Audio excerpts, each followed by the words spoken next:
Olympia, right? His guys got his face superimposed on the, the Ghostbusters 2 painting, of the Gorlat the Destroyer or whatever, and we should do that to you. I should have a big portrait up here, Cindy, dressed as like Vlad the Destroyer or something. Not too good, but. That's totally all right. Yeah, I haven't been enough. You don't want to get sent to her office. Yeah. Do we have her? I'm not seeing the dial-in yet. Only one participant. And I'm the only participating, yeah. What a handsome fellow. Oh, yeah, so are we. You guys are wearing the same shirt? Almost looks like you're. Yeah. Lindsay's. Okay, good down my teacher was saying, all the things. Feel I gotta like get my mother to quit talking to Am I a giant? you. I look like, It's I perspective. look like it's, you guys are like, do. Are you in WW? Do you want me to? Oh, Han Solo. Okay, good job on that.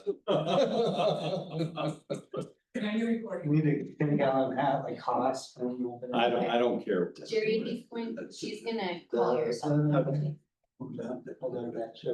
I mean, look at that. Oh, is that, Brittany? Let me sit over. Deb is going to dial Jerry's phone, so we'll have her be in.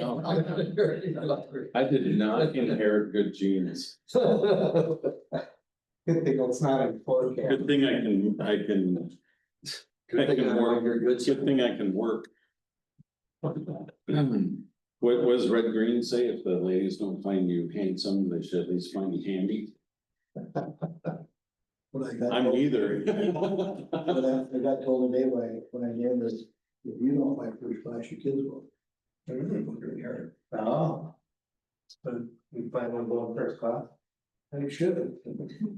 Absolutely, you should. The idea of saving money almost seems. Hello, Deb. Not that expensive. No, anymore.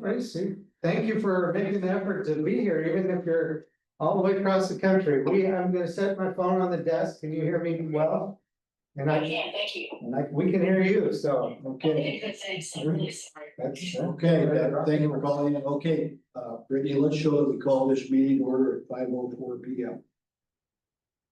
Okay, let's do the pledge of allegiance. I pledge allegiance to the flag of the United States of America and to the republic for which it stands, one nation, under God, indivisible, with liberty and justice for all.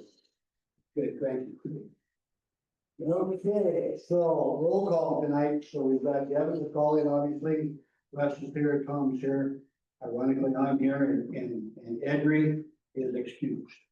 So I'd like a motion to approve the agenda. So moved. Second. So Russ and Tom, discussion. So, and Brittany had caught it, in the minutes that came out of the way. That was sent to us, there was that we were going to first reading on 6801. And the reality is we're going to do 60. We read that stuff, so she had got that stuff. I got it too. Outside of that, so that was the only change that I saw. I needed a main help. Any other discussion? All right, if not, all in favor of the Aye. agenda? Aye. Aye. Thanks, Devin. Okay, no visitors tonight, no public comment, we have nobody registered, okay? Student recognition, Zoom in October, no recognition tonight. Although I will say that, my mother did send an note to. Yeah, Tom got a chance to. Yes, I did, very nice. She said a thank you, on behalf of everyone here, appreciate the recognition. Announcement, so it looks like got some professional days in August, the 20th to 25th. Open house, August 25th. Our next board meeting is the 20th of August. Ooh, the first day of school too. Is that what that is? Yeah. That's gonna be a nice long day for you. August 20 something, okay. I was thought we, school started after Labor Day, right? It's often the case, for us, we've started then, it actually makes a really nice ramp up, start up for, get a couple of short weeks with the kids and Hmm, get, okay, it really is kind of helpful. if I was a kid, I'd be very, very disappointed. So as noted there, board meeting is on the first day of school, so. Okay, I'd like a motion to approve the consent agenda. So, Second. Last and common again, discussion. So, the only thing that stood out here for me is that we went ahead and included the resignation of Hannah. And I'm assuming you got it, we had a letter, okay. So I don't know if there's much more to be said, that's from the last meeting, so is there any more discussion on the consent agenda? not from me. Okay, Debbie, okay? Okay, I'm gonna have for vote, all in favor? Aye. Aye. 100%, yes, okay. So now we're down to the juicy stuff with the talking points for Jerry, for Jerry. All right. Does Deb have any access to do? I don't believe so, but I'll speak to them and she will know. This is, for my part, I mentioned this before, we have a verbal agreement with the teachers union and PSC. I feel like we did a really, worked out really well. I'm really pleased. They were, thoughtful and understanding. They love this place, and then they watched the other school districts around us and around the state falling apart. And we were able to strike an agreement with, in terms of salaries, that basically everybody got IPD, which is what we get from the state. Right. And we passed that through lots of places. Lots of people asked for more. They initially asked for What is that? IPD. It's called implicit price deflator. It's Sound like something call it COLA. contained. yes, and there's really a specific reason why we don't call it a COLA, and I'm kind of mad at Chris Reichdahl. He calls it a COLA. It is not a COLA. Because a COLA implies that everybody that in the building gets that certain percent increase in cost of living. But an IPD, it's that's not what it's for. It goes to the district, and then the district kind of decides how that money is used. And the people that aren't part of the state formula, they're not funded that extra percent. And so it's to quote the North Thurston superintendent, eventually IPD will bankrupt schools, right? Because it doesn't keep up, and it doesn't fund everybody, but everybody gets it, right? And so we, a lot of districts will negotiate IPD plus a lot more. Our people were, they heard us, they saw what districts are going on, and we were able to come to a really solid agreement with IPD.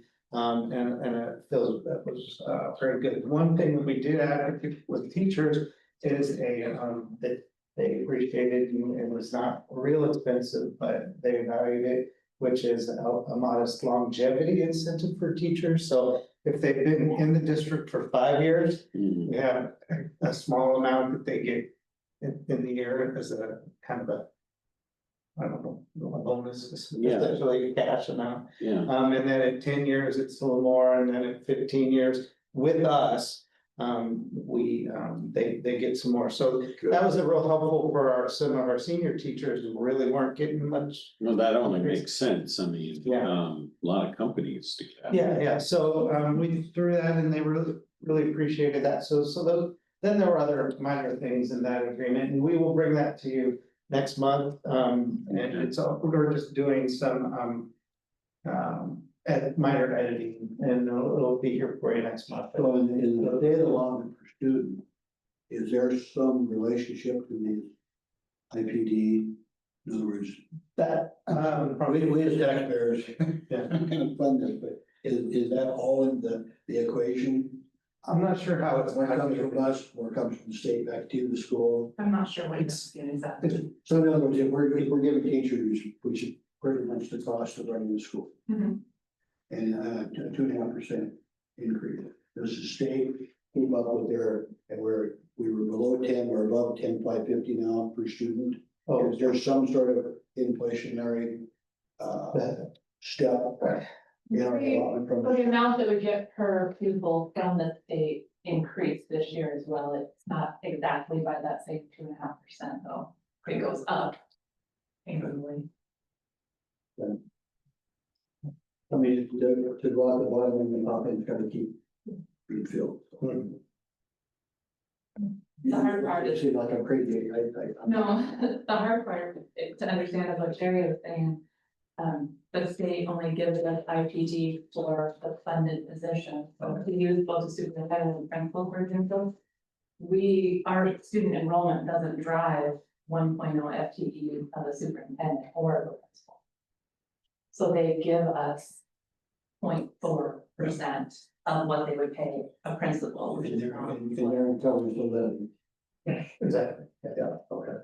So we have, that'll be at our next month's, meeting. It was a really solid, agreement. Good job with that. Good job. Yeah. So, Cindy wasted no moments, 0 moments getting busy on, getting people in place, getting people hired, and she's done a fantastic job. I'm really pleased with that work, and she'll talk about what she's, accomplished with that. Apollo, pretty much done. You're currently not sweating. Because of that, there's still, the fans and whatnot, so it's going good, there's still a few.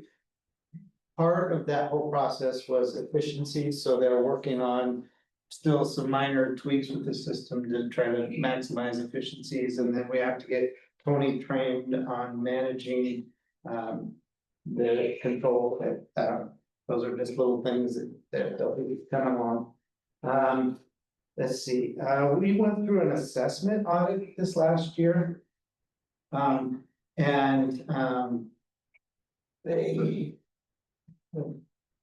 I have that document here somewhere. What did they say? We did good, yeah, Okay. yeah, and part of that, the assessment on it. One of the things that was interesting is they review our compliance with open public meetings. So all this work that we do, and Brittany does to make sure we're good to go, that gets reviewed, and overall district global finances and processes and with CIPSI data, et cetera. And we went through that and did just fine. And next year, fiscal, right? And they do that audit annually, but for our size, based on our dollars, we only do the financial audit every year.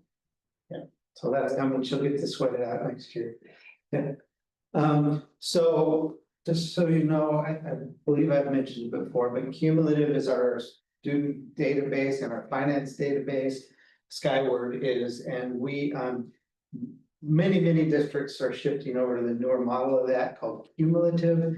And we waited till they worked out a lot of the bugs and got things going. A lot of it's been working like 5 years, maybe. Yeah, and so we're planning to shift over to that. There's a lot of good features of it and a lot of efficiency. So this year we'll be trying to get all of our data cleaned up in our systems, student data, fiscal data, all that. So that it's ready to shift over to the new cumulative student management systems in next summer. So that'll be it'll be some work by our office staff. Is there any price increase with the new system or the upgraded system? I don't know that. I don't believe so, it's the same company. Software does the same function, it's just a refresh version. Updated version of it. Price goes up every year, so that must be the same. So, yeah, that thing never goes down. That's right.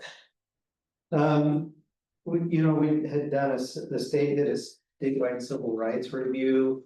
We've had some conversations on that. I got a letter, dated June 25th, that we completed that and met all the requirements. I got a letter from the Department of Commerce, so the state of Washington passed clean building rules, laws. That apply to different size school buildings and there's a lot of expectations about energy efficiency, et cetera, and so. We are part of that, but at a tier tour, we're a small school, so I'll be reviewing that this year to figure out exactly what our expectations are. But we're a fairly new building, so I don't anticipate it would be much of a problem at all. Got the new policy and legal news that just came out this week, so we have a whole new slew of policies that will be on our docket starting in August to review. Let's pretend like it didn't get here September. And then as far, we got a letter from Chris Rechdahl, a letter of achievement for once again doing a great job on our buses, keeping them ship shape and their inspection. And so that was. It's amazing that he spent the time to write us a letter himself. Personal letter. Yeah. No auto pen. Just, you know. And Brittany, I'm gonna ask Brittany to speak on transportation a little bit, because we're doing some stuff and she's an important part of that. And ask her if she could speak to those items for me. Great. So an email went out last week about the new bus arriving. It is now officially bus 25. So bus 25 will end up on the lakes route, Mason Lake, Benson Lake. Nice. Yeah, where Michelle, oh, thank you. Well, you know, us Benson Lakers always get the cool stuff. You'll have to stand out at one of the bus stops and take a ride one day there once. I used to, See how she does.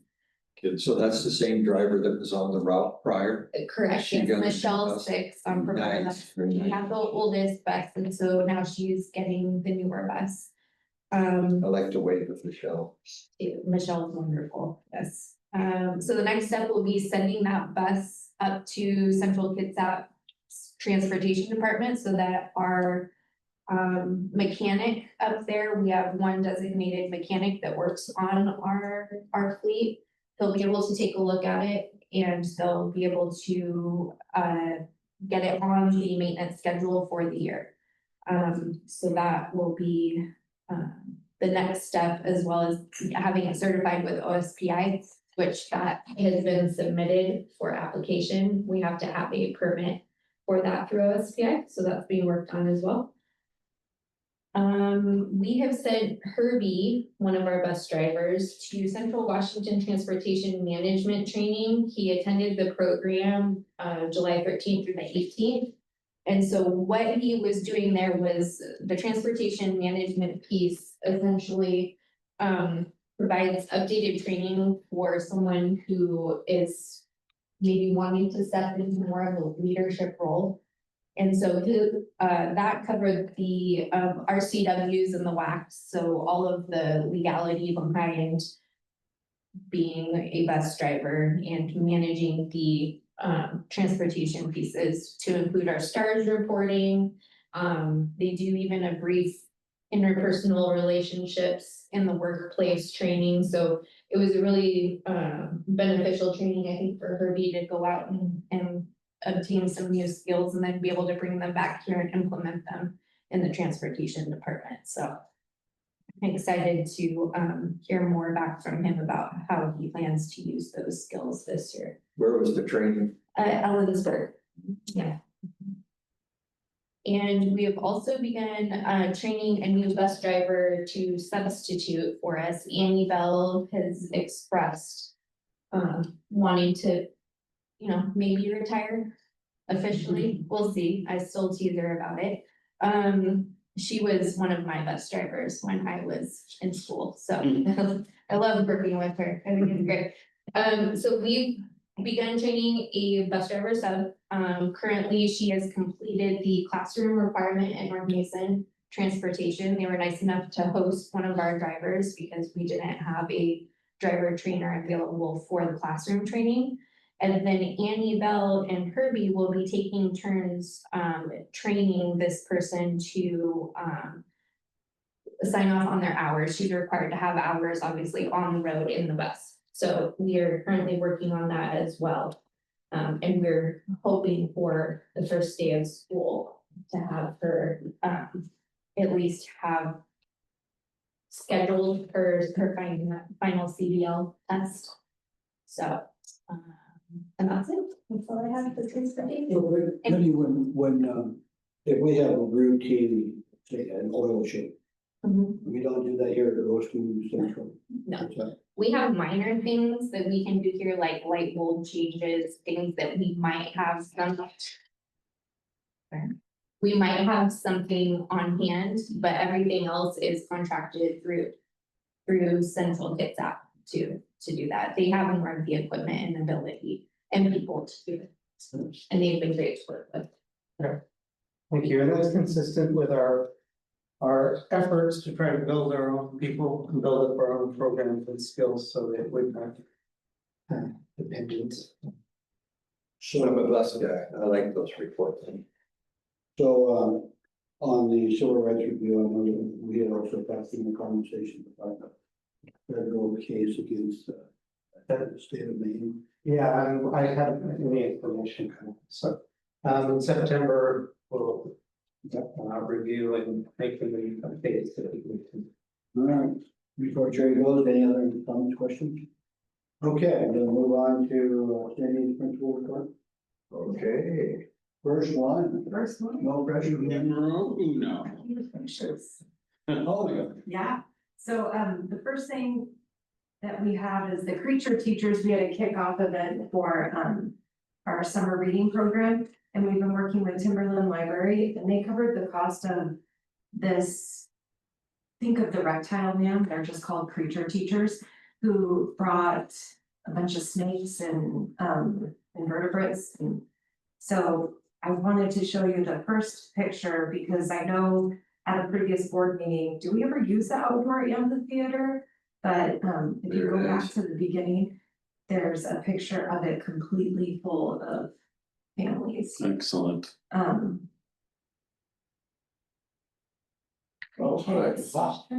Yeah, it was, when was it? this was, Monday. It's the first week in July. Wow. Interesting. Wow. I don't know. There, you can see it like that, but we were packed, we had over 60 people. And what exactly was the presentation? Creature teachers, so they got to pet snakes and it was just an educational program. She talked about all things reptiles. And so they had to sit through a presentation and then they had a chance to interact with the creatures, so. Wow. And then also South Sound Reading Foundation came and they've been coming every week to hand out free books. We did that last year. And so, yeah, there's a few pictures. So I'll keep. We just want to look at these awesome pictures. Oh, yeah, well, sometimes you don't get to see the kids a lot, but this was so fun. And so they continue to come every week, South Sound Reading Foundation and then Timberland Library. I have some flyers for you guys if you know places that you could help us advertise. They're looking to give away a lot of free books, so. Staffing updates, we have a few new hires. We had so many applicants for our third grade position, like over 30. Yeah, I think the Oh, last one wow. was like 36. I was trying to do the budget one day and I kept just new applicant. My little outlook would pop up, new applicant, finally they just stop. Yeah, It was exciting, it's a lot to review, Yeah. but we found a gem. So hopefully you guys will meet her next board meeting. We'll invite her, but we found a new third grade teacher, a sped teacher, our second sped teacher, and a school counselor. Wow. Yeah, so Yeah, hired. Your We're done. counselor is not full-time work. Nope, 2 days a week. We found someone that really is comfortable with part-time, but very skilled and we will like her as well. So perfect fit for here. We're still reviewing sped para applications, so that's the last kind of piece of hiring. And then some internal transitions. Katie Walter has moved from third grade to first grade. And Connie Severance has moved into student services, assessment director. Wow, so hence why we hired a third grade teacher. Then I'm super excited. Our school was chosen as a character strong spotlight school. So out of all of the schools, they chose our little school to give a staff member free tuition to the national conference in Tacoma tomorrow. Wow. So Lindsay Murphy will be there, will be highlighted in some way, and they're sending us some free posters for the school. But just one little sentence, we've been so impressed by the work you're doing to positively impact students and staff each day at Grapeview. It's clear that your team is building something special, and we're honored to be a small part of that journey. Yeah. So, Wow. Out of how many schools? well, they, Innovation. yeah. So how many of those awards do they give out in each state? I'm not quite sure. They're based in Washington. Cool. I filled out, I wanted to send a teacher, and you have to utilize your resources. It'd be good to find that out, and Testimonial, then we could kind of publicize it, yeah, you know, yeah, so so Miss. unless every school got that letter. No, no. No, so, Well, you know, that's, you know, I'll find out though, how Yeah. many spotlight schools, I'll get Yeah. to know. Yeah, so I'm super proud, and she's gonna have a great time, and they're gonna love her and try to hire her, but they can't have her, so. Right. And then, if you guys are going to the Grapeview Water and Art Festival, please stop by our beautiful murals that will be, Right, right. hanging. Thanks to Ed White, who is on our levy committee, Hannah Nelson, big part of that, and Tony for mounting all of them, so check them out if you go there. And then just a quick update on Camp Seymour. We lost funding, everyone did, for the outdoor learning grant. We've reached out to the community. I have a couple leads on some businesses for securing some funds to send our fifth graders to camp, or at least to try to offset the cost for families. how much is needed on that? The high end, about $8,000. Okay, Yeah, and that would get everybody there? everybody, yeah. We don't know enrollment until, mid-August, but $8,000 would be as much as it would cost, so, Yeah, that's a good experience. yeah, Very good. yeah. It was a bummer to lose that, but we'll figure it out. So if you know anyone, I have None a of our kid as a money. parent. So that was a resolve as a budget. yeah, the state legislature, they just chose not to fund that for the next couple of years, so. Yeah. And then professional development, you guys see on here the dates that we have that, the August 20th, we have the iReady training for staff. That includes our, we're getting all of this at no cost, but we get a year of a new assessment suite, so I'll have more information for that as we deliver the results of our benchmark assessment data, but our hope, and from the other administrators I've talked to that use this program, we're hoping that it correlates to SBA more so that we can get an accurate picture of how kids might do on the SBA, and that's something that was kind of lacking from our last assessment suite. So instead of STAR, Renaissance Place, we are going to try iReady. Didn't we do the assessments in Niche? That's this. That's us. That's That's what she. And so we haven't seen the results yet, have we? No, they're not confirmed. They don't have the growth percentiles yet. I mean, we see the scores, but it's not finalized yet, and we see 0 science scores. So I'll present that data. Once it's finalized, the report card is published normally in September, the September board meeting. So in your past life, you were the coordinator of this schools, and now in your new role, have you set somebody, established somebody now to be that coordinator for you? Yeah, Connie Cyrus would Oh, do okay. that. Yeah. Okay. I missed that if it was. Oh, that's fine. Yeah, so we're. It went having by a fast. training, Thank you. And they're sending a trainer here for free, so, yeah, we'll save some money with not paying Renaissance Place this year for assessments. So, the good thing that I think you guys will like too, instead of kindergarten and first grade, just having that early literacy score, we'll actually get to see reading and math. Oh, nice. And being able to target intervention, so I'm hopeful. And then lastly, our all staff day is August 25th, crisis reality training.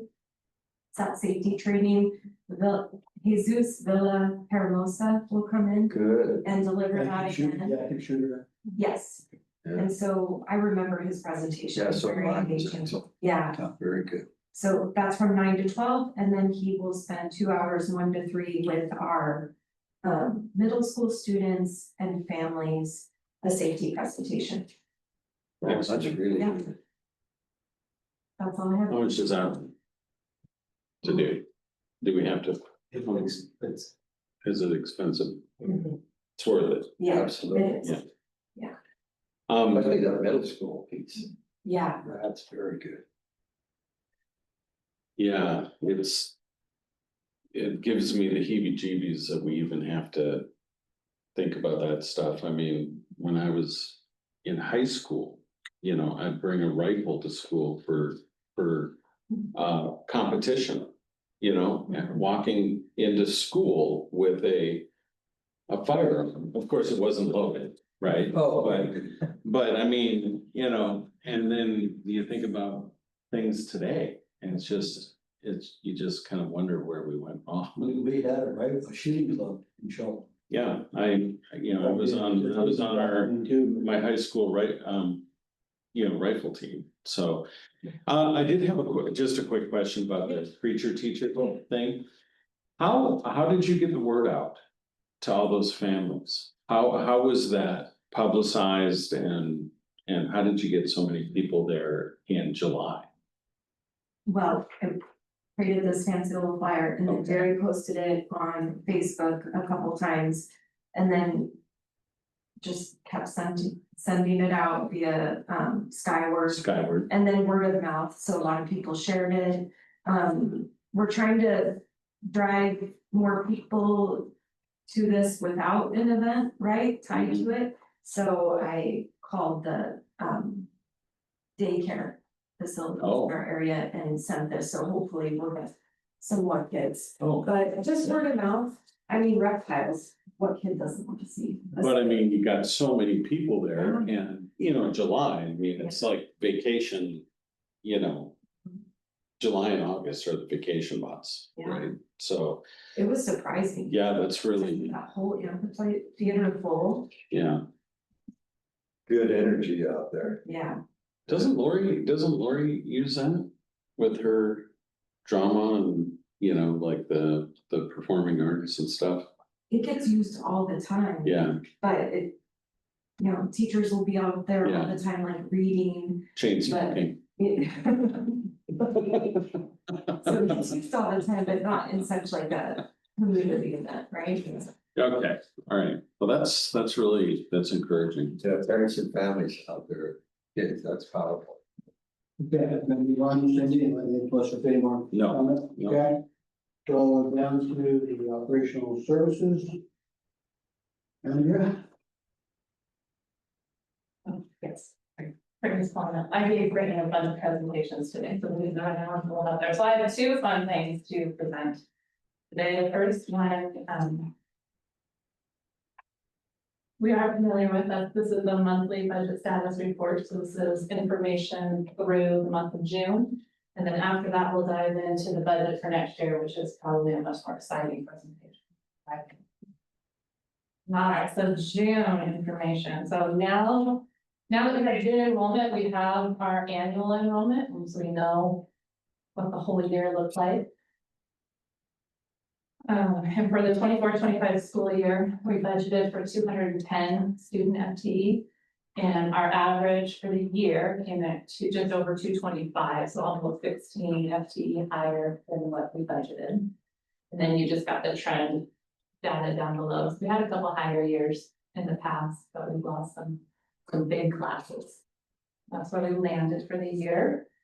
And that should be what it sits at unless we need to correct something that we've submitted. We have the rest of the year, like, through the end of August to send in corrections. I don't know of any, so that fairly confident that that's where we will land. So it's interesting to note there, your, that slide is, you know, we've had some classes of 32-ish, I remember. Some look like 25, 24, are big school, at least on the budget side. Yeah, I think the 23-24 school year. In reading Tracy's notes, is when we graduated a 32 class, I think 8th grade class, that was something. This year's class, I remember I'd written that down on something today, I read it today. It was. Oh, it's right up there, 25.3, 8th grade class, 25.3. Okay. All right, the next slide is our, Just gonna comment on. It's interesting that in years past, our lower grades would start off with more kids, and then once they reached 8th grade, it was very rare that we would graduate any class that was over 20 students. And it's because other middle schools were offering better programs or whatever, and we couldn't compete, and they were moving their kids to like Hawkins Middle School. And now we're retaining kids because we have something to offer. So I just thought that was interesting. Providing some historical perspective for our board. Anyway, sorry, Andrea. that's okay. So this just shows our June expenditures in that second column over what we spent on salaries, benefits, and then materials, supplies, purchase services. June is kind of a big month as far as expenditures go. We had a lot of accounts payable invoices that we paid in June. Two of them were for our sped contracted services. So some $30,000-$40,000 checks I'm gonna be signing. Can you hear Andrea? I can, thank you. Okay. All right, and then the next page that looks pretty similar to what we've seen the last few months. Revenues year to date, we're tracking that we received more revenue than we thought we would. And we've spent a little bit more than we thought we would as well. This bottom box, the expenditures, we've spent $176,000 more than we thought we would have at this point in the year, which has necessitated the need for us to do a budget extension in the general fund. We were so close, I was waiting until the last minute, but we are just going to overspend our budget. But we received more than that in revenue, so not eating into fund balance is a good thing. Cool. The great segue I did to the general fund balance slide, which is here. The green bar on the left is after the month of June, what the estimate is where we'll land for the ending fund balance. Higher than last year, higher than the year before, higher than the year before that. The good news is that's allowed us to build up fund balance to do our curriculum adoption, so kind of a planned way to spend that money. Excellent. And I don't want to say it quite out loud yet, so nobody's actually hearing this, but I think we're gonna end up a little bit higher than that even. I didn't say it for sure. I recorded it. I'm pretty sure. All right, next slide. These are the other fund balances. They are pretty similar to what you've seen in the past. The transportation vehicle fund, this is the last month. You'll see that big number there because we cut a check for the bus this month. So it'll get almost all wiped out. And then our debt service, what we pay for our voted debt. Capital projects, that big chunk of revenue expenditures is the grant that we had. We're paying Apollo in the state for the HVAC service upgrade that they did this year, and that's almost all paid for. Almost all, their work is all done, so we're just getting the last invoices sent in. And then ASB, which is the student-driven fundraising and spending. All right. And this is just a look ahead. So we already talked about enrollment when I hit on the enrollment slide earlier. Cindy already covered hiring needs that are coming up. Brittany already covered our new bus was delivered, and I shared information on the budget extension. So I already covered the last slide before the presentation. What questions do you have? Okay. How do we compare with other districts as it relates to the capital fund? Expenditures and surplus. That is a hard question to answer, and it sounds kind of trivial, but because every district is so different. We are unique because we had the bond for renovating this building about 10 years ago. And those are hard to pass. There are a lot of districts that just don't have any money in the capital projects fund because they have no. They don't have the money because they haven't been able to pass a bond to collect that money. But there are other districts when they do pass. I know Puyallup recently, I think they passed a bond and not a capital levy. They have all the activity going in now to rebuild, dozens of buildings, so it just really depends. I feel that we're lucky, we have about $135,000 or so in our capital projects fund that's unaccounted for. Revenue received when we did the building, the bond and set aside. It's undeployed, it's not unaccounted for. Right, it is Yeah. very accounted for, definitely. Yeah, Unencumbered, we don't have any plans right now spending, so, Okay. on a budget the size of ours to have $135,000 sitting just in case we had an emergency. Yeah. Things go sideways, as we saw with our well this year. It's nice to have that little cushion. Our experience is one where we've kept ahead of the curve, so to speak. And Cindy and the team have done really good on grants and Jerry as well. And I tracked a lot of districts just in the information that WASDA provides for us.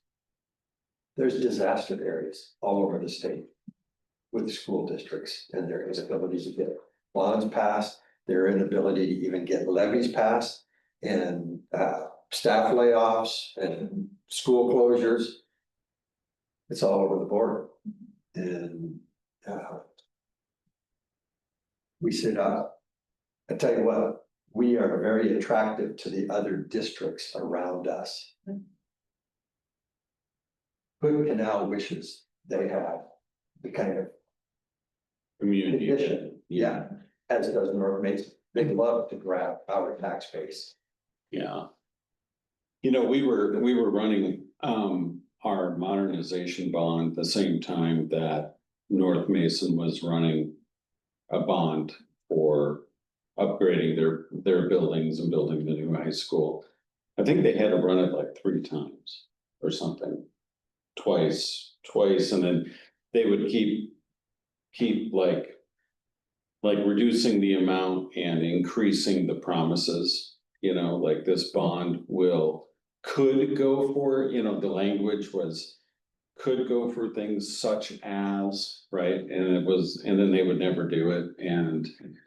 But if you looked at the way that we had maintained our building here, and that was why we were able to do the modernization using the same building. And they didn't maintain their buildings.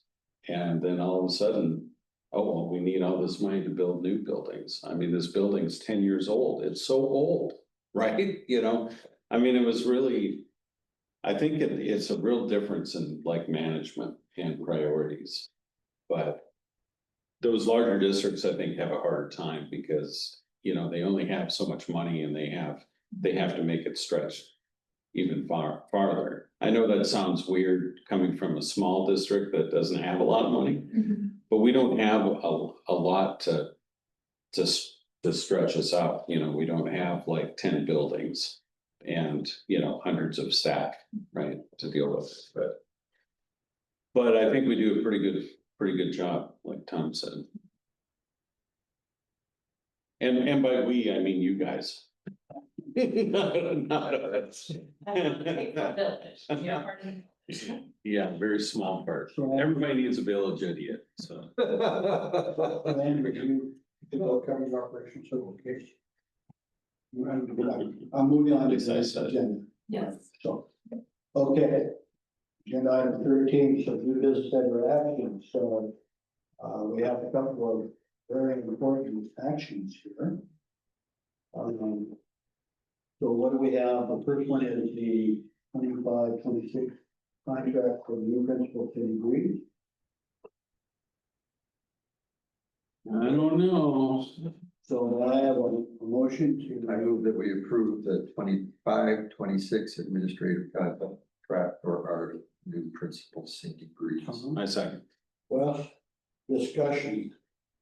What do we need to say about this, Sherry? She's already doing the job. She's rocking. I say it's a very good idea to approve. Yeah, Yeah, Top shelf. Well. To use an alcohol reference. So, you have any questions here? Yeah, I think it's great. Well, I think, yeah. with, no more discussion, let's call a vote, all in favor, I, 100%. Good. squeaks by. Okay, the next one is an information. Who's got the public hearing, so that's what we're doing. That's my second presentation. All right, so you should have two documents in front of you. One is gonna be the PowerPoint that Brittany's showing up on the screen, which is much easier to read than the other document you have, which is the summary out of the F-195, which is the official OSBI state document. So we're required to put data into the computer and it spits out. But happy to go over this with any of you if you'd like to, but it's a lot different to read. All right, so looking at the fiscal year 25-26 budget, the first page, that you come to is just talking notes. And Jerry's gonna pipe in on some of this stuff, but, I just put some highlights, things that stood out to me, things that I thought might be important to you. The first one Jerry covered a little bit earlier when we talked about the bargaining that we did with both of our groups and that we did salary increases for all staff of that 2.5%. The other big jump, and this jumped up more than it did in the prior year, the school employee benefits board, which is our newer, we're about 5 years into it now, where the state has a co-op for all of our advanced benefits. That amount went up from current year 1,178, next year it's gonna be just over $1,300. And that is what the school district pays for every one of our employees that is eligible for those insurance benefits. Is that a complete package, medical Mhm. package, that's, what is in this stuff? It's all, medical and health benefits, so medical, dental, vision, life insurance component, disability insurance. Gonna wrap an application to. And the important thing, similar to what we were talking about earlier with the state giving us the 2.5% for our funded positions.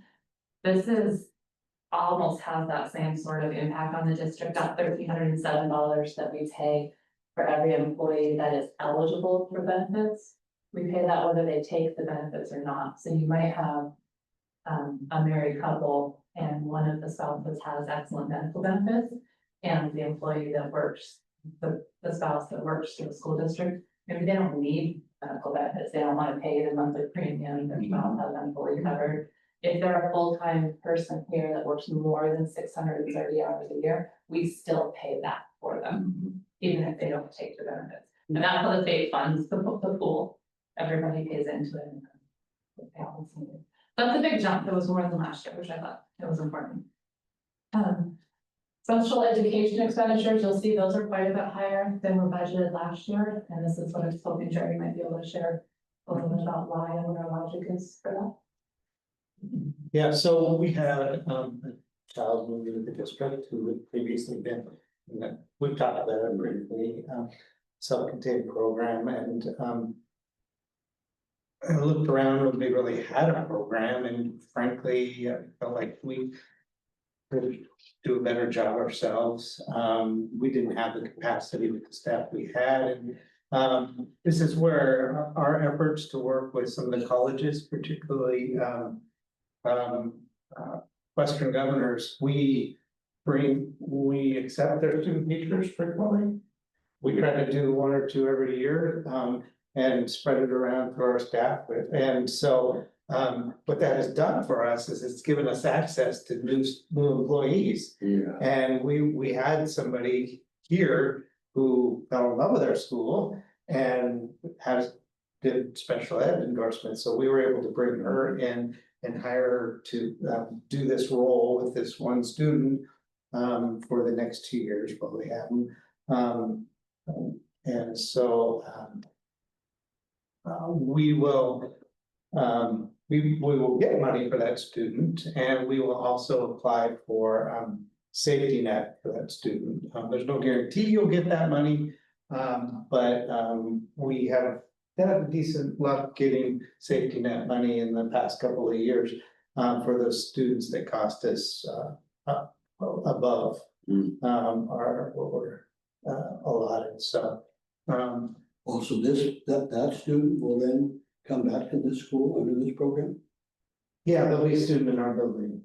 Yeah. So, They moved into our district, so we have to provide it, so we either pay somebody else to do it, if you can find somebody. But we will be able to do it better and for probably less money than trying to have. so then, will we then through the state support and the additional, is there a chance that this could be a cost neutral position? They probably won't fund the whole thing. Okay. Yeah, but they'll get us close. Right. So, I think. You know, the next step is to see if we want to make our program available to other students. There's some pros and cons to that. You know, contract with other districts. Like we have a child that goes to a special ed program in North Mason, right? And we pay a large amount of money for that.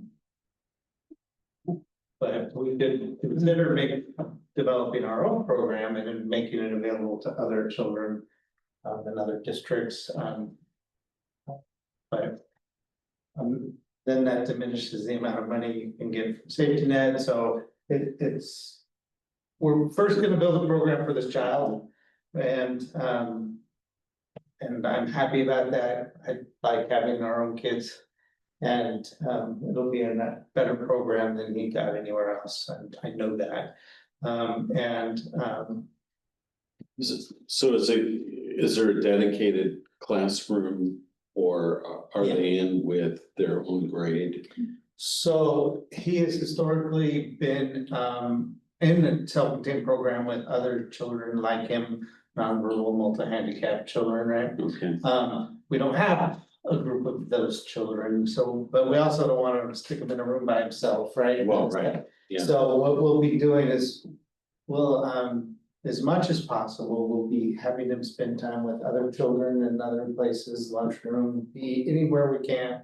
We will integrate. Kind of him like with some others. socialization. Yes, he will have a space where we can go and be his own and focus on his own unique things, have his downtime, have time away from all the stimulus and other activities. We also will look at opportunities for maybe to bring other children to him. So that we can create for him an opportunity for normalized interaction with typically developing children, right? And so, I think we'll do really cool stuff. Very interested to see the progress. Yeah. On that. Yeah. So, I was able to meet the child, the family brought him here for a tour, and I really. You know, there's an IEP and there's paperwork but you never know till you meet the child. And so we were able to meet him and the teacher was able to meet him as well. And I think we'll be able to provide a good option, and then it will be, you know, there's a cost. But we're here to educate, and we'll do a good job for them. I see potential. So that's about that. Okay, so special education links to the very next thing that Cindy touched on earlier too. There is one unfilled position included in the budget, so it's included in the dollars, planning to spend it, but we haven't hired that person yet. And that's for the special education paraeducator. So that position is posted right now. We're wanting to accept applications and waiting for them to show up. So if you know anybody, send them our way. Budget enrollment, we're budgeting for 210 FTE, and that's inclusive of the transition to kindergarten. If you ever heard to say TK or TTK, that's that program. And we budgeted for 14 students in that TK program, and we're a little bit under that what's registered right now, but it's kind of interesting how many families don't know that they have to register their kiddos until 2 years. Hopefully we'll get close to that 14. And then the very last item on there, I have welcoming questions on this after I tell you what it is, but I did build in capacity into the budget, so $250,000 of capacity. So you see that this year's budgeted expenditures and revenues are more than last year, but maybe more than you thought they might be more. That's a big chunk of that. So these are budgeted expenditures and then a matching revenue budget, same amount, so they offset each other. But those expenditures will only be spent if we do actually receive the additional revenue. So we're budgeting for 210 kiddos, let's say 230 show up, kind of like what happened this year. We will get more revenue, and this will give us the ability to spend it if we need to. Jerry might apply for another grant. He's pretty good at applying for grants and very good at receiving them. So if we do apply for a few grants that we didn't think we would, didn't anticipate, but we want to be able to spend the money, this will give us the capacity to do that. And hopefully avoid another budget extension. They're easy to do. They're done all the time across the state, but their paperwork, their extra procedural paperwork, and we don't have to do that. That's good too. All right, any questions on the notes? So TK does not stand for total knockout. Does when we're talking about class. Transition to kindergarten. Yeah, okay. Kind of like the Thanks for the clarification. Yeah, All right, the next slide is enrollment. This should look very, very familiar to you. I stole this out of the other presentations. This is what we're budgeting for next year. So if you see the numbers under the pink heading, that is essentially a roll up, taking all of this year's TK through 7th grade and moving them over and down, and then adding what our estimate is for TK. So a much smaller 8th grade class anticipated next year. There's the next few slides, and a lot of this presentation I stole from Tracy's presentation last year, but this one is straight steal from her. This is a look over our staffing history. So in the bar graph, the blue on the left-hand side, those are all of our certificated teachers, and then the orange, that's all of our classified staff. So anybody that's not a certificated teacher, that includes our food and nutrition staff, it includes me, it includes Brittany, it includes all of our bus drivers, custodial facilities, and our paraeducators. I should have blown up that little grid on the side a little bit bigger. But what it says in a nutshell is going into next year, we're budgeting for 31 FTE, which is an increase over last year's budget by about 2.5 FTE. And I will tell you, we're not really planning to employ 2.5 more people this year than last year. Last year's budget was whatever the budget was, and after the year started, we added additional hours to quite a few of our current staff. So the real FTE that we're adding is currently 24-25 is higher than what's on there. So I don't know if that wasn't clear, let me know, because it didn't sound clear when I said it out loud. So when I saw that number, I was starting to draw from the previous slide, we were having a special ed and then a paraeducator. Is that in that 2.4? Yes. Okay. That's how it translated to me. Yes. The paraeducators, they don't count as quite 1.0 FTE in our system though, because they work 7 hours a day instead of what a teacher works. Yeah. All right.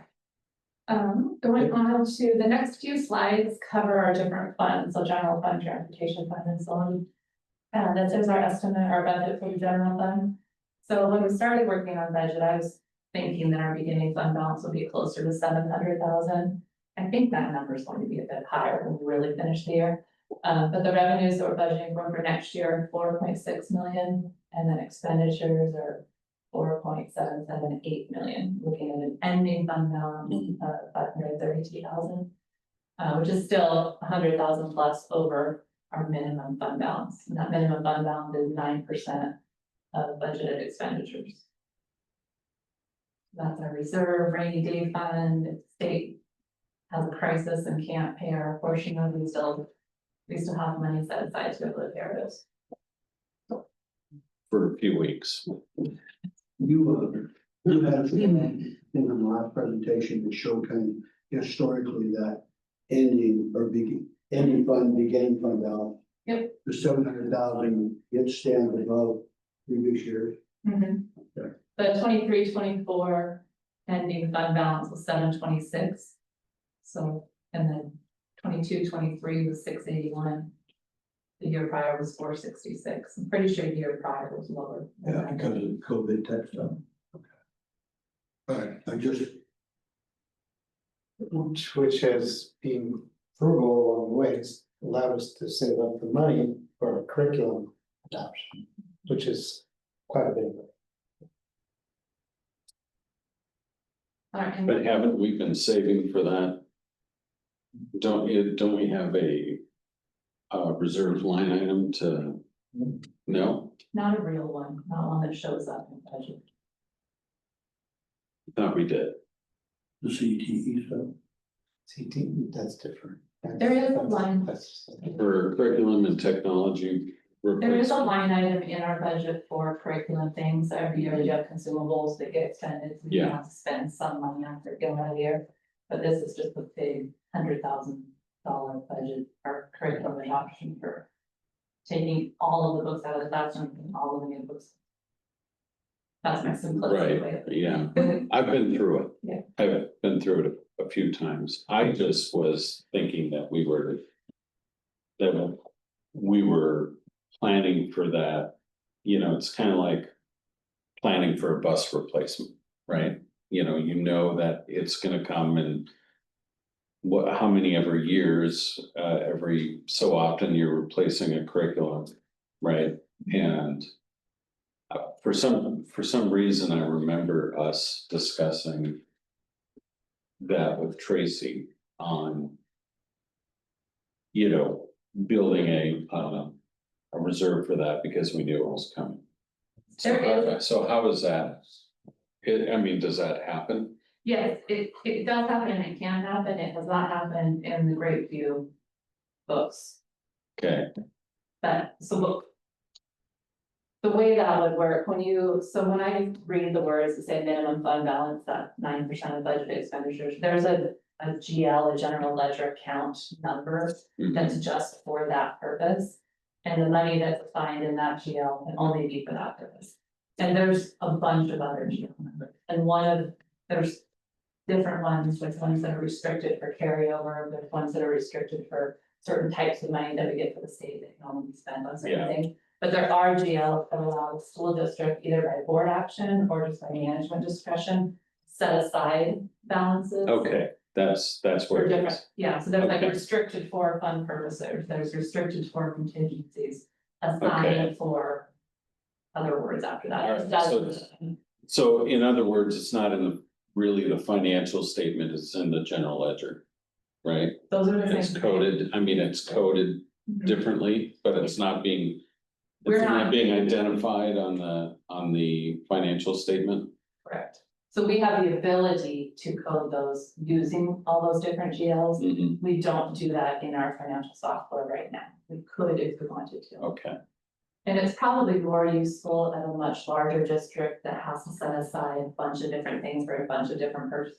And doesn't have one person that just remembers what they're for. Here, it's almost easier to know, we will need to spend money on curriculum. That's our big thing that we're saving for. We know to set it aside. I'm guessing that's why it hasn't been used in the. well, the other set aside, I remember when. There was a major discussion when we modernized the building. Was setting aside for technology replacement, right? Because we were putting in all this whiz bang stuff that is only has a useful time span of, actually very short time spans, right, lifespans. And so I guess I always thought that we were sort of reserving or preparing for curriculum replacements and whatever technology, we need to upgrade or replace, but it sounds like you've got that handled. And we can always decide to do it in a more formal way if we want to be able to see it on paper. Yeah. I would prefer a more formal reserve building, not just for that, but, just looking at the storms that other districts are weathering, and it wasn't too long ago that we were having those discussions ourselves, right? And we were pretty nervous. I remember Edry's comments. I mean, very nervous about it. And so, I prefer to see some kind of reserve. The 9% isn't enough. Really. So, but anyway, I'm going down a rabbit hole. So, yeah. The curriculum and technology, like you mentioned, those are the two that are quite common. Yeah, those are the That big is nice, ones. like Chromebooks, we were just talking about this, I think, 2 board meetings ago. How Yeah. many you have to replace, 45 Chromebooks at a time, or however many, there's a big chunk of money. What's your general sense that 532, 591 could be up into that $600,000-$700,000 range historical? Is there some optimism in here or? I think it's quite likely that it could be up in the 600s, but it depends on enrollment, and I don't want to. In talking with Hannah, and then in talking with Cindy and Jerry, we have choice transfer students that want to come to our district, so we kind of get to. It's a huge perk actually to get to decide how many of those students to take, and we kind of get to drive our own enrollment that way. But it's unknown what grade levels they'll end up at, so we could take 15 or 20 choice transfer students more. But if they don't fit in the right grades, then hire another teacher, and now you're not making. You think you'd like to get those 17s and 21s up to in the mid? Yeah, that's good. If they could all be in the right place. It's not a designer, is it? Yeah. Okay, thank you. All right, on to the next slide. This is part of the general fund as well. So this is our local levy. This is what we're expecting next year for our levy revenues. And this is what covers all the things that the state doesn't give us. So we look at our $4 million, $4.5 million budget, and we get almost $1 million from the levy. Okay, it's a ton of money.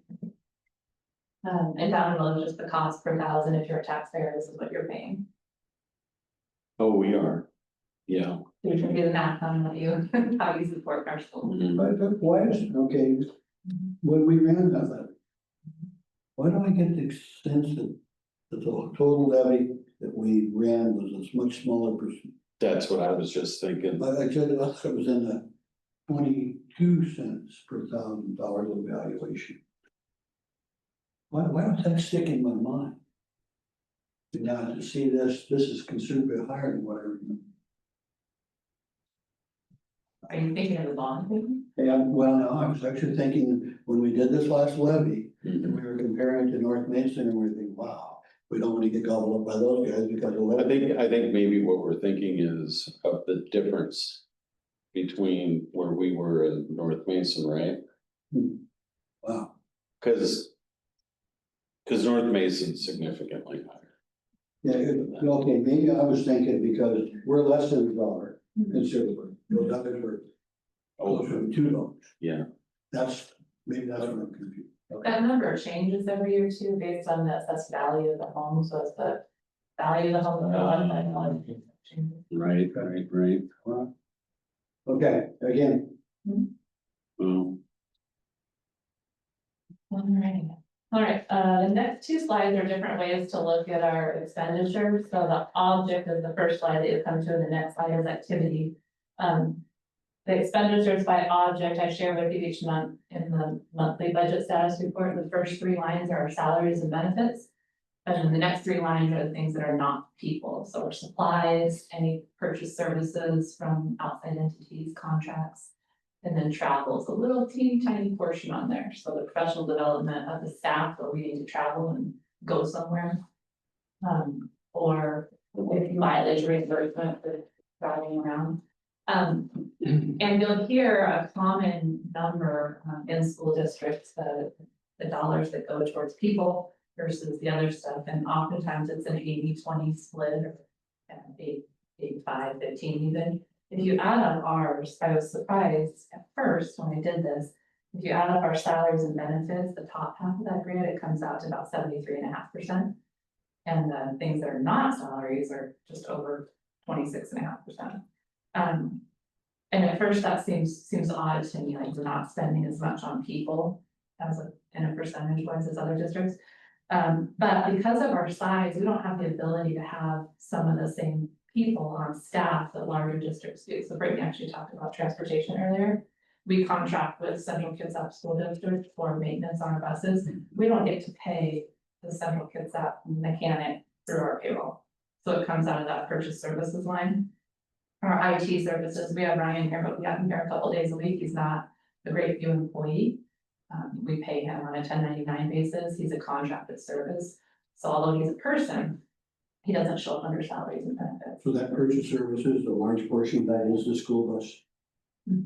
Well, it's not a large portion of it. I don't know offhand what we pay for the contracted services, but it's the maintenance on our buses. It's all the work that CK does for us.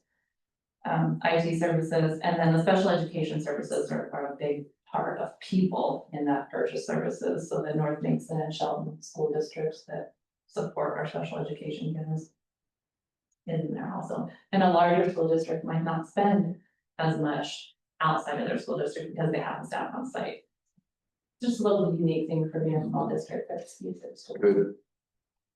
All right, and then the next slide, expenditure by activity. And this is such an interesting concept, activity. What is it that you're doing?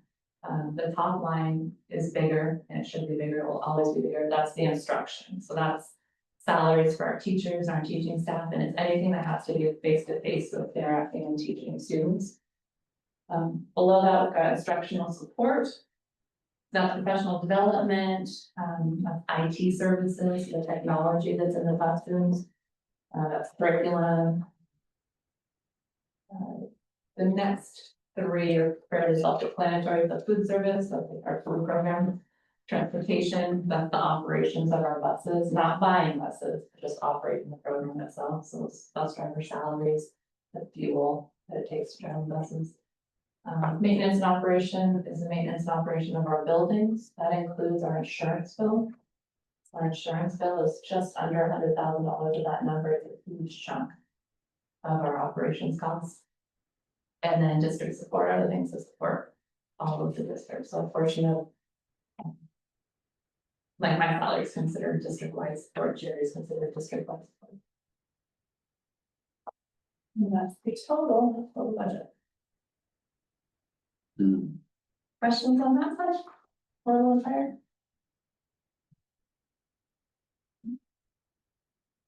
All right, the next slide is a disclosure that we're required to give.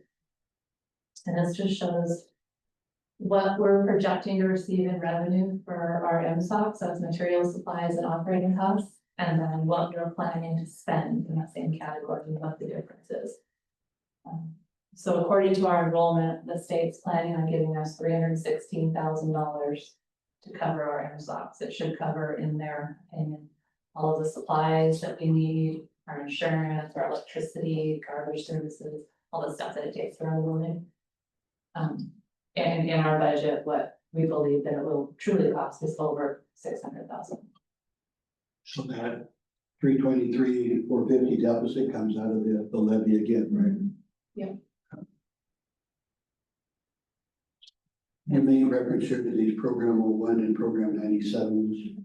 So program 01 is basic education. And then program 97 is district-wide. What does that mean? Yeah, I'm just gonna say. What can the best way to explain it? So the program 97 supplies, those would be any supplies that benefit the whole district. So all the paper on these tables right now. all the electricity bills, the garbage bills, the water service.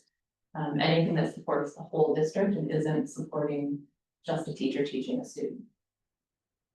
I don't know if I'm explaining it well enough. That makes sense. Especially when you look at contracted services with the previous part of your discussion of what we contract out. And what we contract out makes a lot of sense. We don't need to have a mechanic and a half to keep our buses going.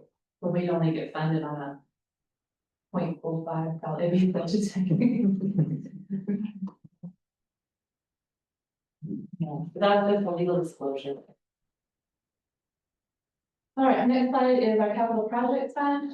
So this slide, I wanted to make sure to talk about, because you see a very tiny ending fund balance, and that's not what I believe the ending fund balance will really be. The beginning fund balance is that $135-ish thousand that's sitting in there left over from the bond money. And it's just been sitting, the ending fund balance of this fund has been about the same quite a few years in a row. That second line that you see, the revenues and other financing sources, that's the balance that's left on the grant for the HVAC work that's been done. We've been paying Apollo and they're all done with their work. They're not done invoicing us, and that's what's left that we will still need to pay them. If they don't give us an invoice in the next week or so, we'll end up paying that next year. We have to build in capacity for paying that.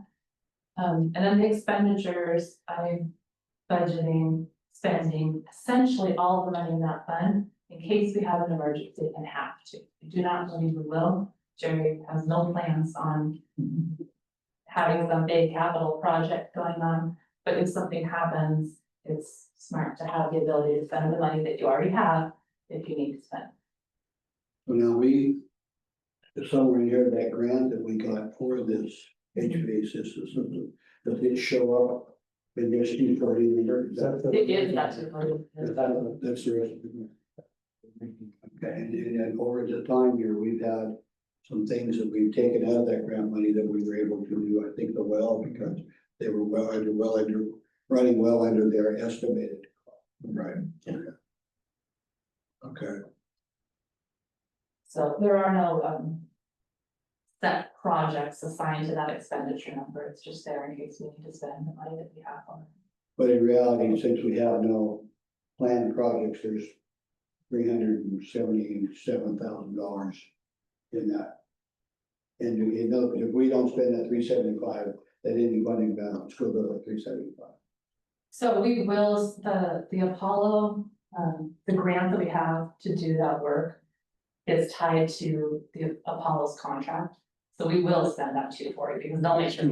But not 370. The 375 is just your projected if we have, those could be projects that we don't see today that could come up on. What I believe the ending fund balance will really be is about $140,000 because we'll earn some interest on that money. It'll be almost the same as it's been the last couple of years. Unless we have a project that pops up, dive into a project. That will be a conversation that you will get to decide. We will. Deb, are you hanging in there? You have any questions?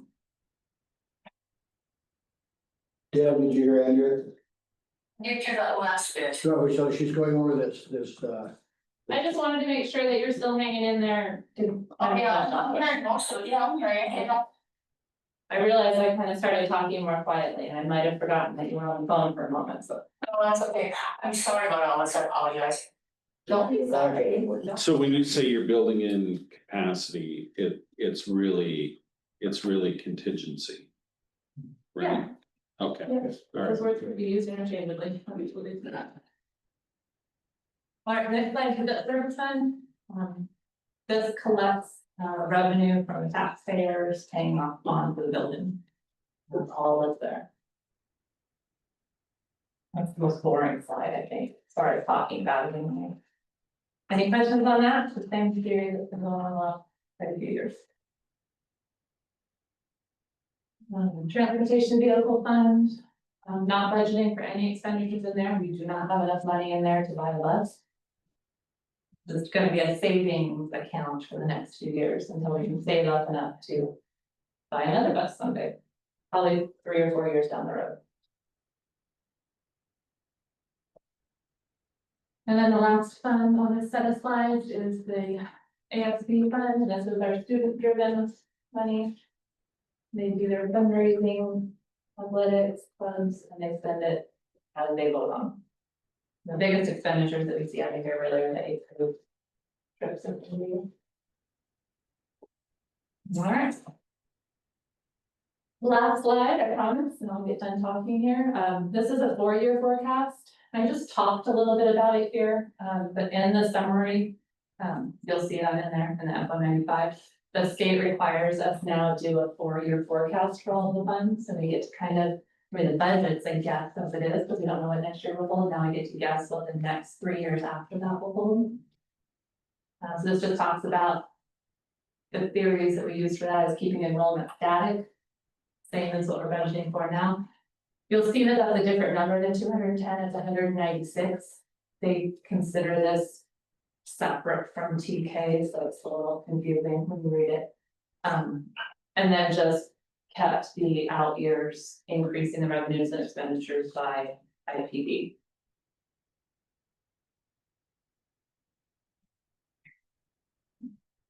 What questions do you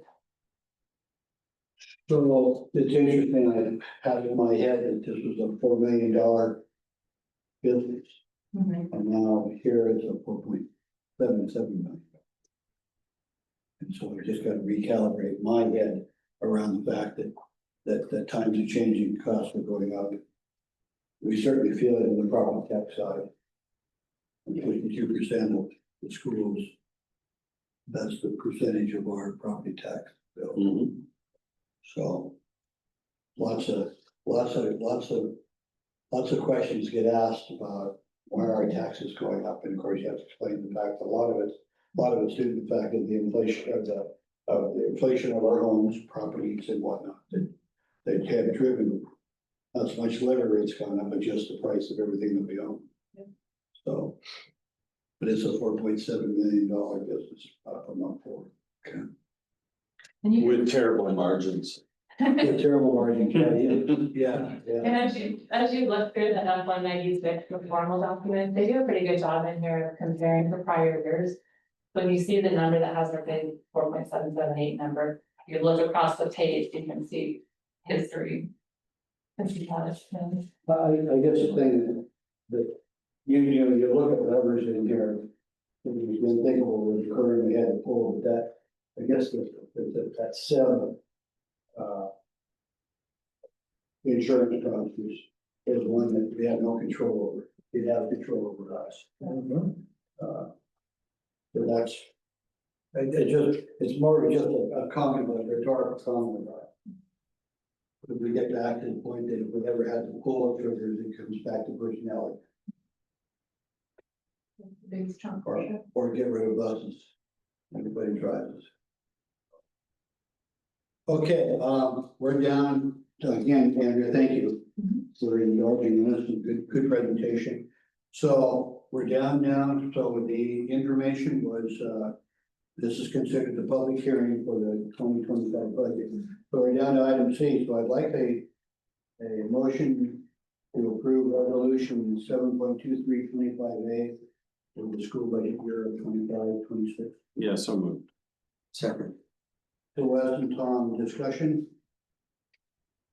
Do you have any words of, any comments here? No, actually, I went through this in the slides, I still felt like I didn't understand what was going on, so thank you, Andrea. You're welcome. Yeah, this has got really tough. I wish we'd had some way for she could see. That's okay, I'll make sure, She hasn't. Oh, it's in the She has a okay. package. All right, so any more discussion on this from Tom, Wes? Okay, I'm gonna call for a vote, all in favor of approving resolutions for 7/23/25A for the 25-26 school year budget. Aye. Aye. All right, 100%. Okay, then we have the next one here, so the general fund school extension. I'd like a motion to approve 07/23/24B for the 24-25, the general fund budget extension. So moved. So Wes and Tom.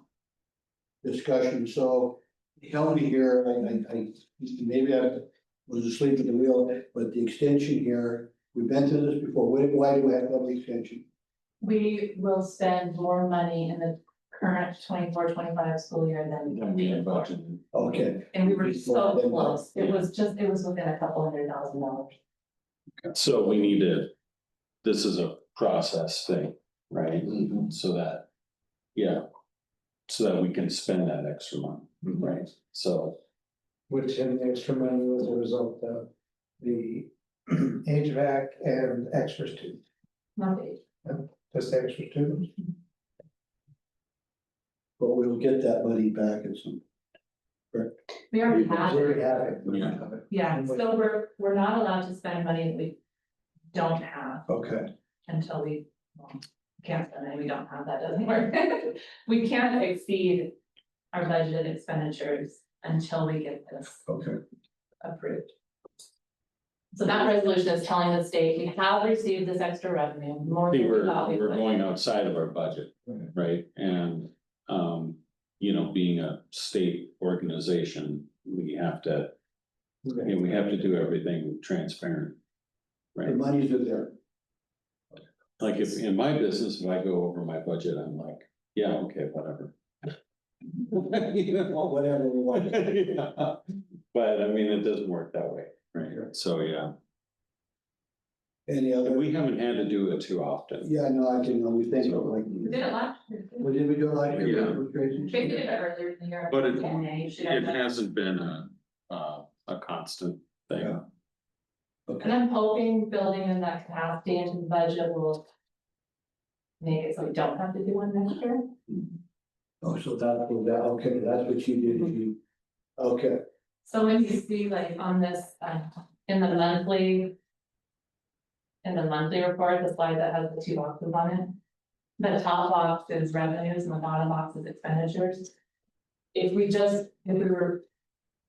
The actual revenues that we received year to date are just over $3.6 million. And we thought we would only receive $3.2 million at this point. We received a lot more money than we thought we would, but then we also had to spend money. we're brilliant. Good at spending money. Okay, We're not spending as much as we received. I mean, it's good thing. at the end of the day. Yep. And running this business is just a math problem. Very big now. Okay, Debbie, any comments from you before I call for a vote? No, I understand what's going on. Okay, so I'm gonna go ahead here and call for a vote on, for resolution 07-23-24B for the 24-25 general fund budget extension. All in favor? Aye. Aye. All right, 100% there. Okay, now, Is that number, I'm sorry, the resolution number is not right, right? It was 7, 2, 3, 2. 5B. It's supposed to be 2, 5B. It is supposed to. I don't know if it's is there something here that I missed? the number is wrong on the agenda. I don't know if it's right on the resolution itself. It is right on the, it's 072325B Okay. 2, 3. on the actual, The budget was 07-23-25A. Okay, so they're right, correct? On the agenda and what you just read for the vote is wrong. So if you look at the agenda, they should both be 25s at the end yeah, because of the calendar date that we're on today. Right. That's all. I just want to make sure that it was right on the actual. resolution. it is. Okay, 25 and 25A, 25B. It's a typo on the agenda. Okay. At the end of the day, we still have the right documents in front of us, Right. which we need to sign. Yeah. Okay, that confusion is set put aside. Right down, I believe somewhere on here, we have a calendar, Jerry, is this, whose calendar is this ours? This is our school calendar. We approved the calendar and now we need to talk about our board meetings. That's what this is the time of it. So I'd like to call in for, a motion to approve the 25-26 board calendar. Yeah, so we need to decide which Good. days. So I have a motion on the table. Yeah, I move that we approve the 25-26 board calendar. Second, Second. okay, we have, okay, discussion. So Jerry, what stands out here that we, when are we meeting now? The third week of, It's always the fourth Wednesday, but we are keeping in line with the Wednesdays, like the Tuesdays that we were doing last year. So we're staying on the same schedule for next year, the exception would be in November November and December. and December, okay, Yes. okay. All right, so this just gives us our board meetings, all right. Any other discussion there, Tom, Wes, yeah? No, All right, well then I'm gonna go ahead and call for a vote, all in favor? I, Aye. All right, 100%. Okay. We got through that. Team, thank you. Good presentations. Appreciate that. Just being able to follow this on the screen is helpful. Okay. Down here at item number 14, old business interaction item. Tom, any words of wisdom from the legislature? it's kind of an oxymoron, isn't it? Unsaid communication. You added from the legislature instead of me. I can repeat what I said last month.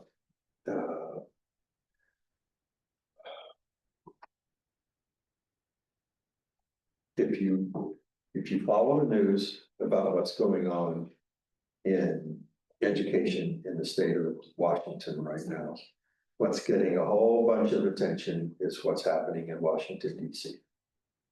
And whether or not there will be a federal Department of Education and whether or not they will fund out to the states all the money that they've been funding over the last several years.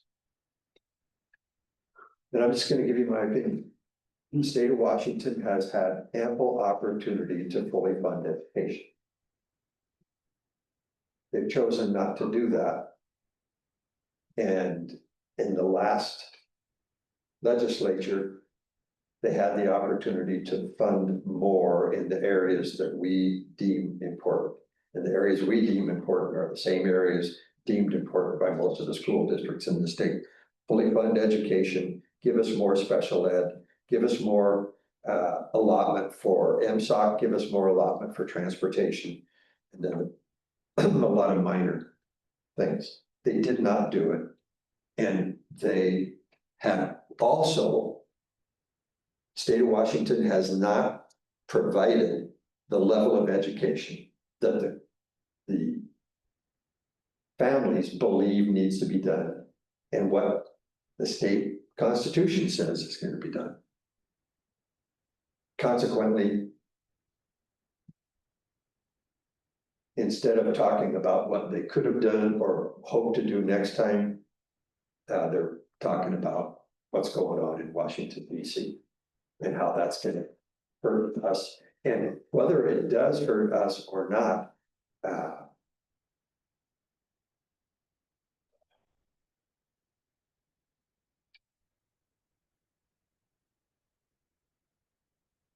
most of the people I talk to outside of this body are highly disappointed with what the legislature has done. And they haven't been encouraged by what the legislature might do come January.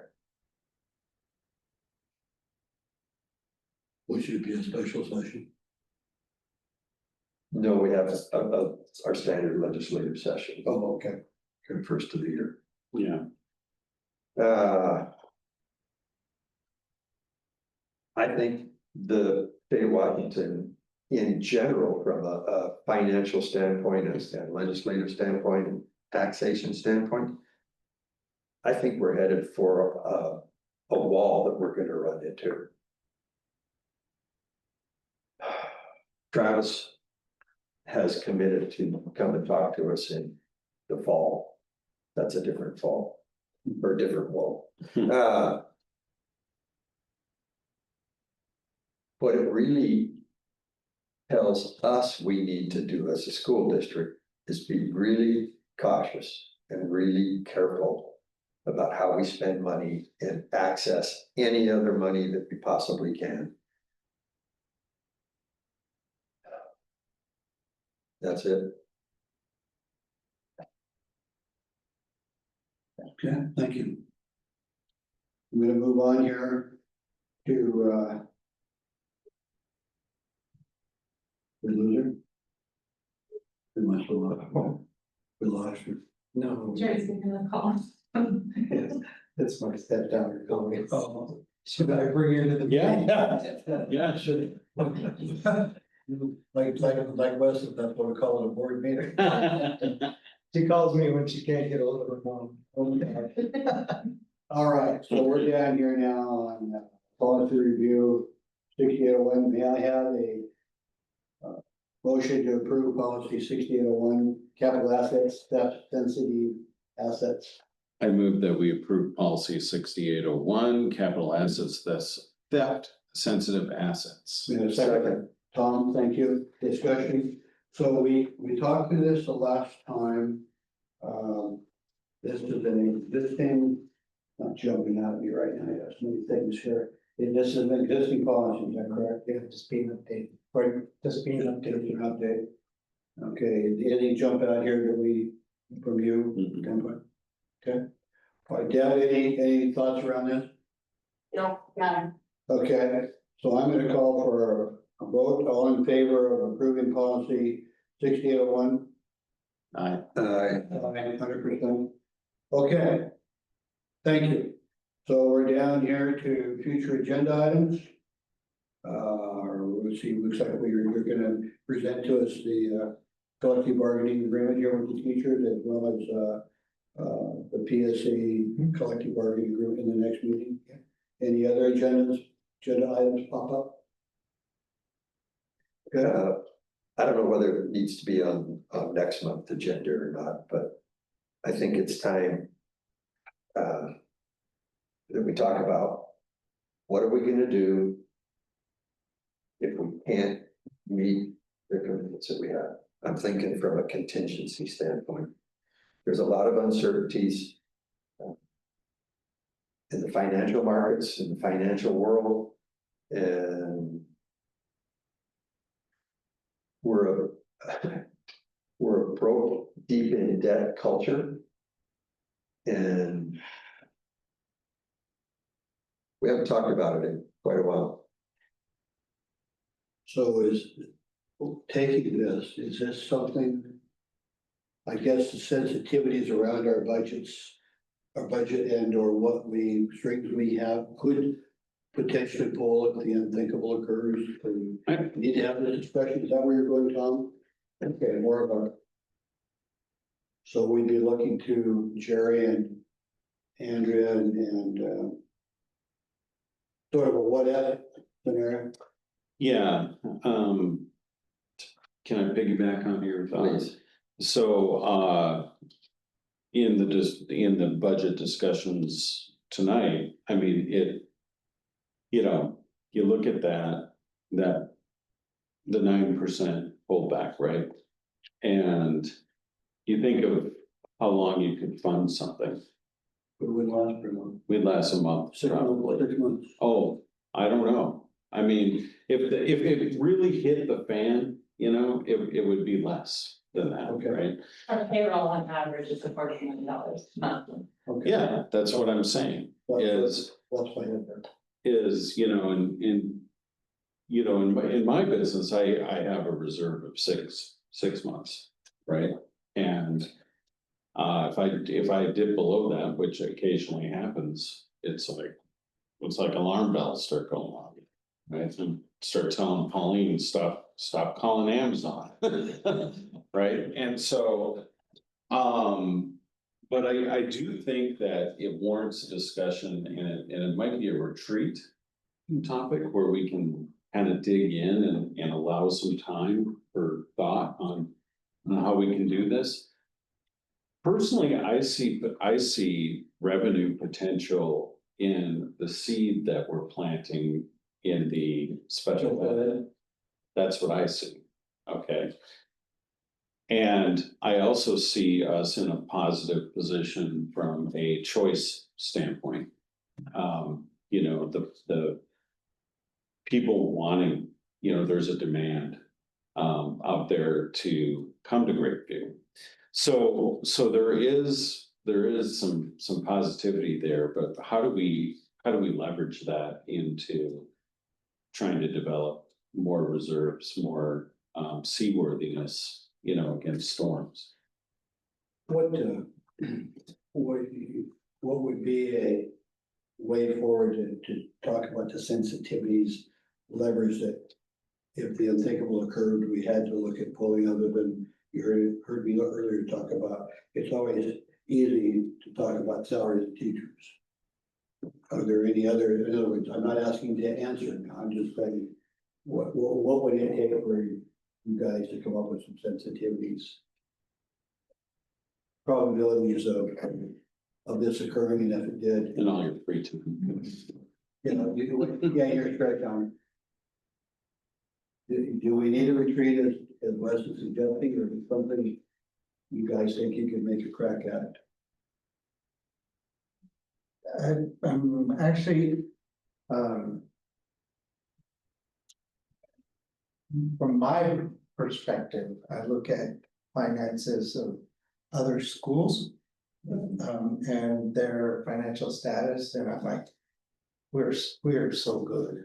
Right? Well, Now, not. but it's relative. It It's is. relative. It is, yeah, but, so that's the vision I see, right? So I'm thinking, we're doing fantastic, when it comes to, the, fiscal responsibility and position we are as a school compared to other schools. Now, they might have bigger budget, but they have more students, more costs, and blah, blah, blah. So, I am struggling a little bit to understand the anxiety here. Because that's the vision I have, is how are others doing, and we're doing so much better. From a business perspective, when I was at, like Starbucks, I tried to have even a higher reserve, simply because I had 30 kids, and one teacher is 40% of your staff, right? And so I needed to have a little bit more money, and I wouldn't mind having a bigger reserve. You have to be somewhat careful, because when you have too much cash, unions come knocking, and you have to, somebody's gonna come wanting it, right? Yeah. And so, and along the way, what are you not doing when you're building that up to that larger number? So I'm more than happy. There's a balance there, and I don't think any, you know, I don't wanna sound like I'm a doomsdayer, I'm not. I just believe in a little bit more fiscal security, right? And like Les was saying, you know, it's a business with terrible margins. And so when a storm comes, it's harder to weather it, because it's not like you have a bunch of profit that you can rely on. Yeah. So I know that we had I know Andrea and Sherry have looked at income sources that were federally driven, and it looked like we were minimally exposed from a federal level. In terms of the items that are currently being looked at to cut, we are hurt a whole lot less than most other districts, not a whole lot of them. I think it looks at 16,000 total. well, I think it's worthy of discussion. Absolutely. And these new opportunities that are kind of being planted and could bloom, we should look at that. And you know, so I agree with Tom that it needs to be, it should be discussed and reviewed. It could be at a high level, to the fact that here's a sensitivity in the budgets. We have shrinks, we have enrollment. Increased enrollment then comes with a cost, if we have to have teachers, as you pointed out. just maybe to hit us just with the levers that we have. Mhm. What things could be. I mean, you know, we transparently, we're all having our minds transparency of what we think, but what really reality, what would be some level? And if we have to do an executive session or even a special study session or something, if we don't want to do it at the complete level. When's our next retreat? Pardon? When is our next retreat? Well, we typically don't do these until, we'll have onboarding with Lawrence Harpel, which was typically we've done when we have somebody new coming on to onboard, which is typically after the November election. Last year, I think we had to go all the way to January Oh, yeah, to get a date that we all could line up against. So right. I would like to think Yeah, that's a long ways out. it would be something sooner than later, but again, you know, not down to I'm just thinking categories, sensitivities. At the risk of doing a SWOT, I'm not suggesting a strength opportunity threat set thing, it's just what are the sensitivities? Like we talked about, the set is something, regardless of what we want, we can't do much about it. The days of let's go out and get our own benefits, insurance and whatnot, those are long gone, seven replace those days. Correct? Correct. Yeah, that's too bad. Good. I had a great benefits program before I didn't. You know, way back when. All right, so that's a lofty. I mean, you guys hit it with the high level stuff and if either we have it on board or we want to do it just a special study session. Maybe at the end of the board, we could just have an open discussion. We can create an agenda item. What other complicated tasks can we dump on tonight? You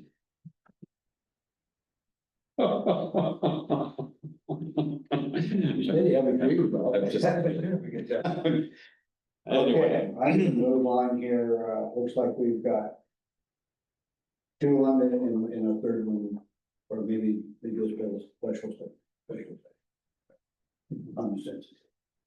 All right, I'm gonna go ahead and launch into Session. reflections. Dale, I'll start off with you, and then if you want to, you can drop off the line. You still there? Yeah, so there, that's a whole list. First of all, Cindy, congratulations, welcome aboard, as your official principal, it's wonderful. And as a side note, if you have papers that you want put up someplace, you can bring them to Water and Art Festival. And I have the membership table and we have information there from sometimes the Chamber of Commerce, so we can put papers out if you want us to hand it out.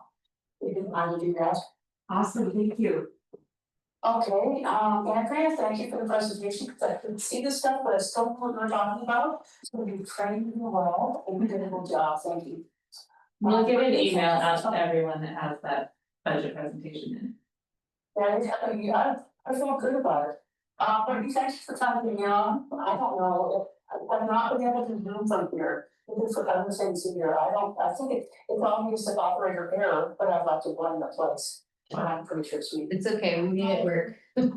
Let's see, congratulations on the bargaining agreement, because I've been on both sides of those. I like it when they wrap up fast, that's wonderful, and everybody's happy. That's a good deal. Okay, it's a poem. I think we want to go on, but I suppose that you announced that we all turn on particular questions, and mine was counseling, so you have it done, so now, but it's sort of 2 full days a week, and I'm very happy. That just, you know, lit up my torch a little bit brighter, and I'm happy about that. So I get to stop now because a lot of wonderful things happening this evening, and I'm really sorry I'm not there. I'll be back in August. Would you believe I'm coming on tomorrow? Just one day. So anyway, Thank you, Debbie. thank you. Wes? Let's see, great presentation, Andrea, and easy to understand. Cindy, congratulations, and I know we've known each other for a long time, and I can't be happier for you, and happier for the district too.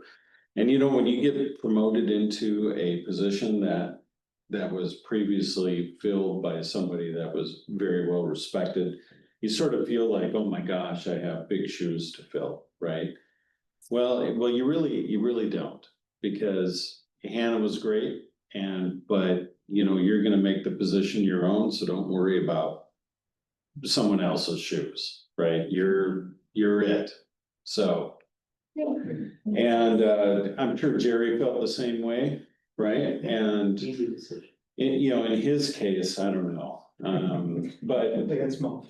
but it, you know, you just go and give it your own style, and I can see you kind of taking the reins and you know, so I feel really good about it. Let's see. I don't know. It was a pretty easy meeting tonight, so yeah, that's it for me.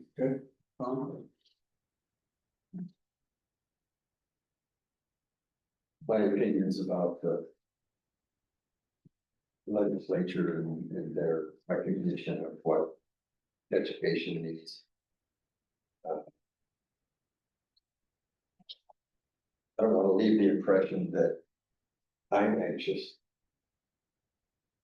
I'm pissed at the state of Washington. And Me too. I accept it. And I think we have all the skills and systems and strategy and plans in place to handle whatever comes along. And my confidence level in our administrative team is extremely high.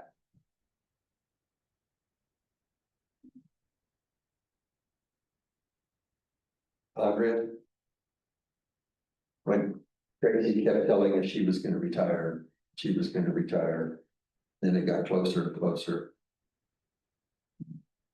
We got used to really quality stuff from Tracy. And you're right there. And I'm really encouraged. I've spent a lot of years in corporate life watching leadership come in. And I've seen good results from new leadership. And I've seen disasters from leadership. And in a small school environment, your role is really critical. And I'm totally comfortable. So no pressure. Yeah. No, I'm totally comfortable. You know how to drive the bus, so to speak. And that's good. When I heard that Hannah was leaving, I just thought, here we go again. We've had a lot of good principals. And some great principals. And Hannah is in that great category. I watched her from a teacher into a like assistant position. I don't know what you call it, whatever your position was before. And she just grew and grew and grew and was really strong. And what made the difference for me was watching her interact with the staff and students, especially at performances where there's lots of kids and lots of parents. They respected her. And as good as those kids could, they obeyed her. And when they struggled, because they get so excited, she just had good approaches to settle them in. I was absolutely delighted that you were plugged right into that spot. Yeah. And I was glad that we had a great transportation report tonight.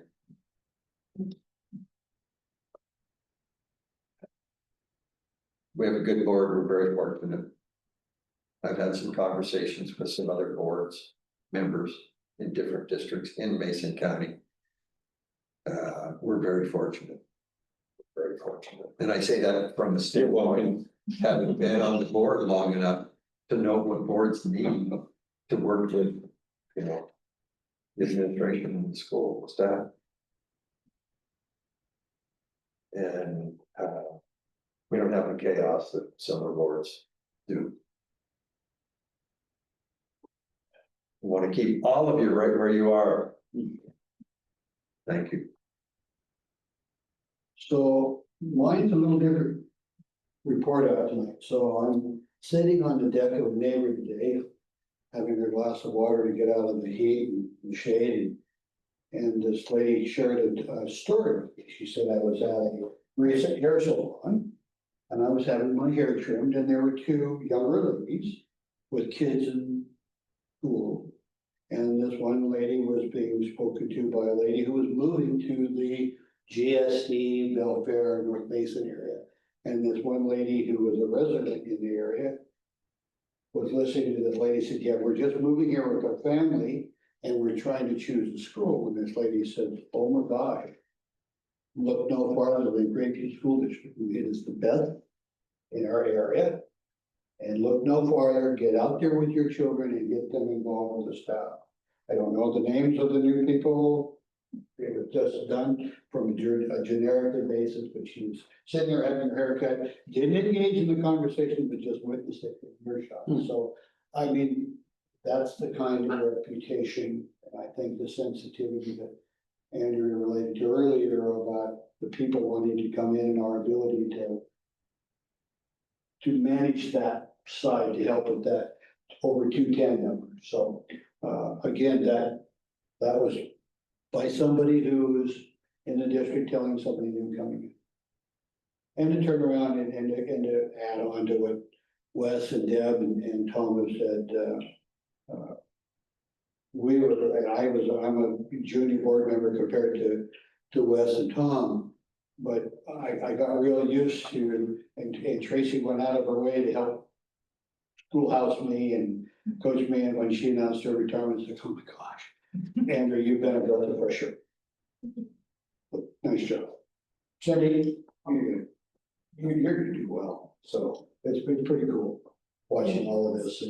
And again, we get down to these student-based assessments and, you know, that's where the rubber meets the road here. And so all of your staff and continuing on with that, well, I'm very anxious to see these numbers. And granted, we all took an impact from the COVID year, but I'm anxious to see them. That's what's gonna sell us. People wanna be on that winning team.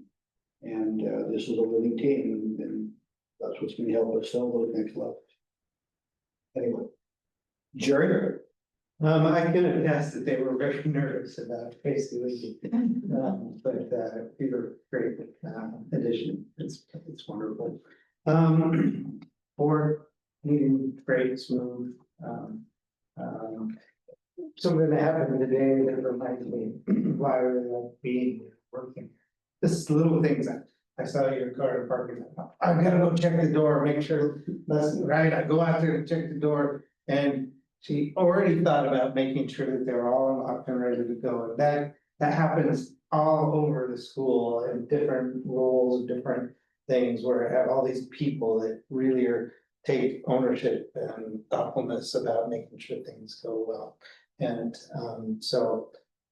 yeah, just those kind of little things don't seem like much, but they really contribute and they really appreciate that and make the school run well. And people feel connected and ownership and take responsibility. So I'm thankful to be able to be here with you guys and these guys who do those kinds of things every day.